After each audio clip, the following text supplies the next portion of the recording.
দর্শক, আপনাদের সবাইকে স্বাগত নন্দন সরাসরিতে আমি মইনুল ইসলাম যুক্ত আছি আপনাদের সাথে।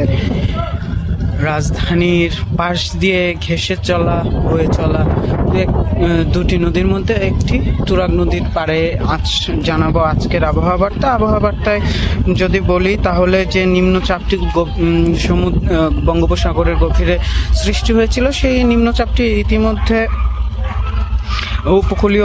বাংলাদেশের উপকূলীয় অঞ্চল অতিক্রম করে গিয়েছে। খেপুপাড়ার মধ্য দিয়ে উত্তর দিকে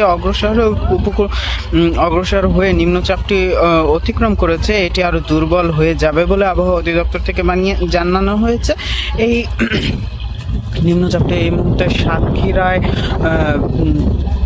অবস্থান করছে, অর্থাৎ নিম্নচাপ বাংলাদেশের উপর দিয়ে চলে গেছে, কিন্তু এখনো নিম্নচাপের প্রভাব রয়েছে। ঢাকার আকাশে এখনো মেঘলা, থেমে থেমে বৃষ্টি হচ্ছে এবং যে বাতাসের গতিও কিন্তু বেশ ভালো, 10 থেকে 30 কিলোমিটার পর্যন্ত বাতাসের গতি উঠছে এবং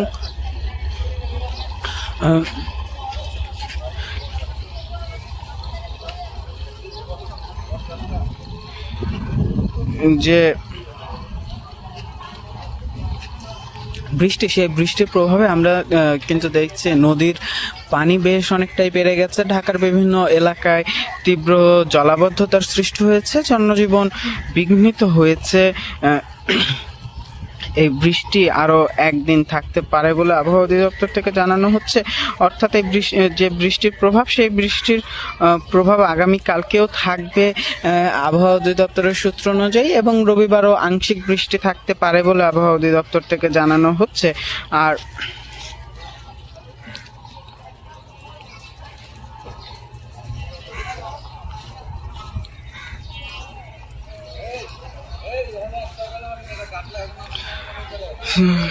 আবহাওয়া দপ্তর থেকে জানানো হয়েছে যে গত 24 ঘন্টায় বৃষ্টি হয়েছে 195 মিলিমিটার। আজও ঝড় বৃষ্টির আশঙ্কা।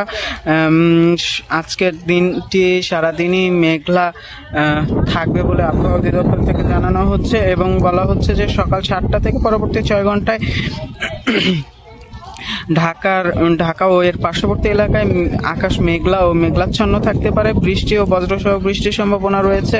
এছাড়াও দক্ষিণ পূর্ব দিক থেকে ঘন্টায় 12 থেকে 18 কিলোমিটার পর্যন্ত বাতাস প্রবাহিত হতে পারে, যা অস্থায়ীভাবে দমকা হাওয়ায় 30 কিলোমিটার পর্যন্ত উঠতে পারে বলে আবহাওয়া অধিদপ্তর থেকে জানানো হচ্ছে। আজ দিনের তাপমাত্রা গতকালের মতোই প্রায় অপরিবর্তিত থাকবে। আবহাওয়া অধিদপ্তরের পূর্বাভাসে আরও জানানো হয়েছে আজ সকাল 6টায় তাপমাত্রা ছিল 26 ডিগ্রি সেলসিয়াস, বাতাসে আর্দ্রতার পরিমাণ 98 ডিগ্রি সেলসিয়াস। ভোর 5টায় সূর্যোদয় হয়েছে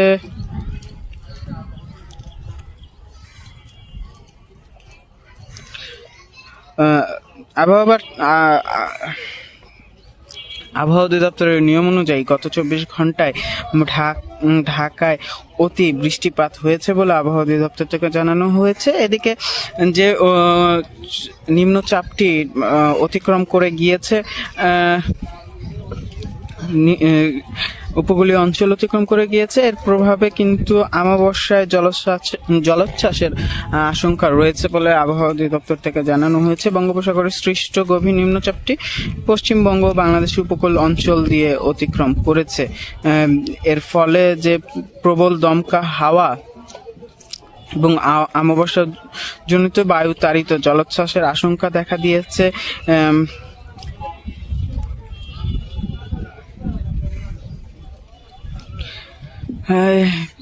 এই অবস্থায়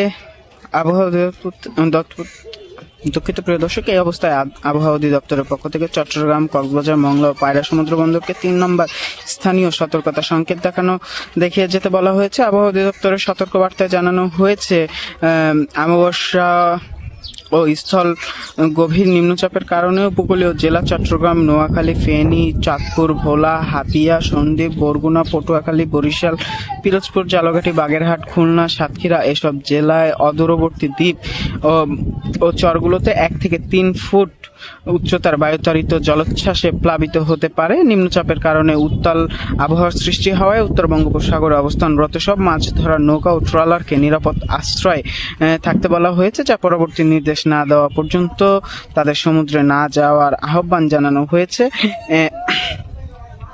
অর্থাৎ যে বৃষ্টির আবহাওয়া, যে নিম্নচাপের প্রভাব সেটি এখন পর্যন্ত বাংলাদেশে রয়েছে এবং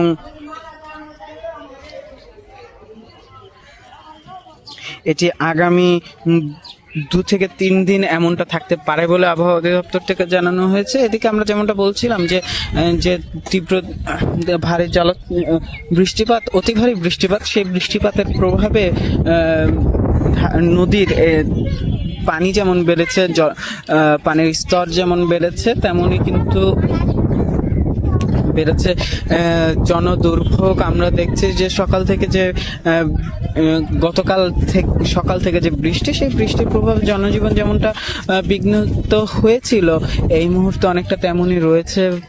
মেঘলা আকাশ এবং প্রবল, যদিও আজকে ছুটির দিন, তবুও মেঘলা আকাশ ও প্রবল বৃষ্টিপাতের কারণে মানুষজন ঘর থেকে কম বেরোচ্ছেন।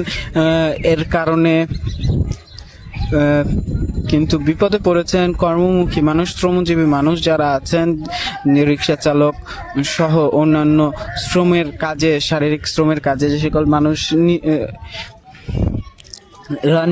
মানুষরা নিয়োজিত, যে সকল মানুষ এই শ্রম দিয়েই তাদের জীবিকা অর্জন করে থাকেন, তারা বেশ বিপদে পড়েছেন বলতে হয়। এছাড়া ঢাকাবাসীর যে চিরচেনা শহর, সেটি এখন অনেকটাই পানির নিচে চলে গেছে।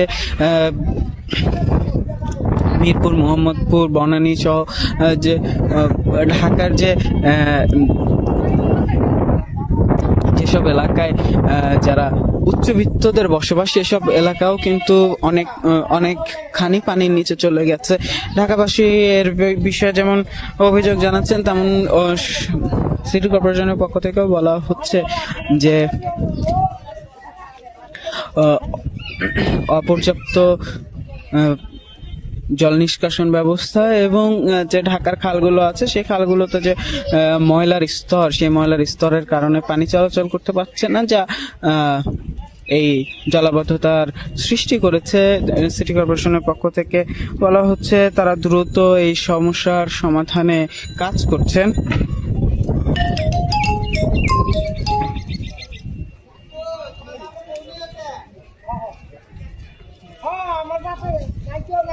এবং আশা করছেন অতি দ্রুত এই জলাবদ্ধতা থেকে মানুষ বেরিয়ে আসতে পারবে। আকাশে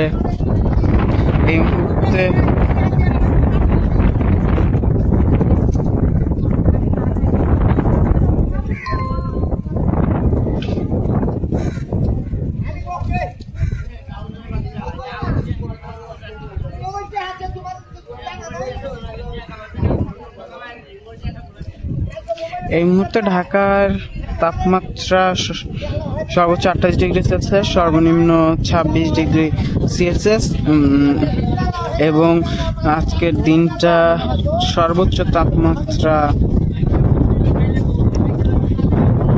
29 ডিগ্রি সেলসিয়াস পর্যন্ত উঠতে পারে বলে আবহাওয়া দপ্তর থেকে জানানো হচ্ছে। এই ছিল আমার কাছে আবহাওয়ার বার্তা।